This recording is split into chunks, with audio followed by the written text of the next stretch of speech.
એ આપણા લોકનેતા માન્ય નરેન્દ્રભાઈએ પ્રત્યેક ખેડૂતના ખાતામાં 2000 રૂપિયા ટકા પડી જવાના. મિત્રો, આ ગૌરવ લેવાની બાબત છે. હું ગૌરવ લેવાની એટલા માટે કહું, આપણે પણ કોકના દીકરા છીએ, આપણે પણ પિતા, ક્યાંક આપણે મોટા ભાઈના પણ નાના ભાઈ હોઈશું. આપણે નોકરી કરતા હોય, ધંધા કરતા હોય, પિતા આપણને કહે કે બેટા આ વખતે 1 થી 10 નો તું મને અમુક રૂપિયા મોકલી આપજે. મિત્રો, આપણે ચૂક થઈ ગઈ.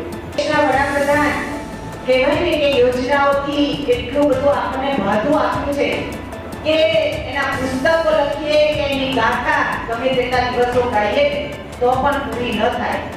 વિસ્તૃત માહિતી આ સમગ્ર પેમ્પલેટમાં આપી છે કે દરેક યોજનાઓ માત્ર એવું નથી કે ખેડૂતો માટે, પણ જ્યારે દેશમાંથી ઘણી બધી કહેવાય કે એટલી બધી સંસ્કૃતિ પણ વિકસતી જાય છે, જેમ કે શિક્ષણ પ્રત્યે જેટલી અવેરનેસ છે, બીજા પણ એવા નાના મોટા ઉદ્યોગો માટે પણ એટલી બધી અવેરનેસ છે, એટલી બધી યોજનાઓ છે. તો મોદી સાહેબે અને આપણા દેશના વડાપ્રધાન છે અને આપણા ગુજરાતના જ્યારે મુખ્યમંત્રી પણ ભૂપેન્દ્રભાઈ પટેલ સાહેબ આપણી સૌની ચિંતા કરતા હોય ત્યારે ખેડૂતો પણ કેમ આવી યોજનાઓથી વાકી રહી જાય એના માટે ખૂબ સુંદર યોજનાઓનો આપણને સમગ્ર લાભ આપી રહ્યા છે.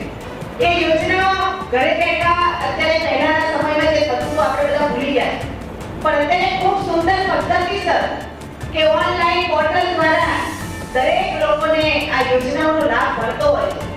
એવો જ લાભ આ ખેડૂત મિત્રોને પણ એક સુંદર યોજના દ્વારા એ મળી રહ્યો છે. આપણે ઘરે બેઠા પણ આપી જે કહેવાય કે આપણું ખાતું હોય છે એમાં જ આ જે લાભ આપણે છે એ જમા થઈ જતો હોય છે, મળી જાય છે. તો કેમ એવું કરીએ તો ન ચાલે? પણ વિચાર કરો કે આપણા દેશના વડાપ્રધાન અને આપણા ગુજરાતના મુખ્યમંત્રીની કેટલી દીર્ઘ દ્રષ્ટિ કે મારા ખેડૂત ભાઈઓ, મારી બહેનો અને સમગ્ર અધિકારીગણ અને પાર્ટીનું નેતૃત્વ કરતા એવા સૌ બધા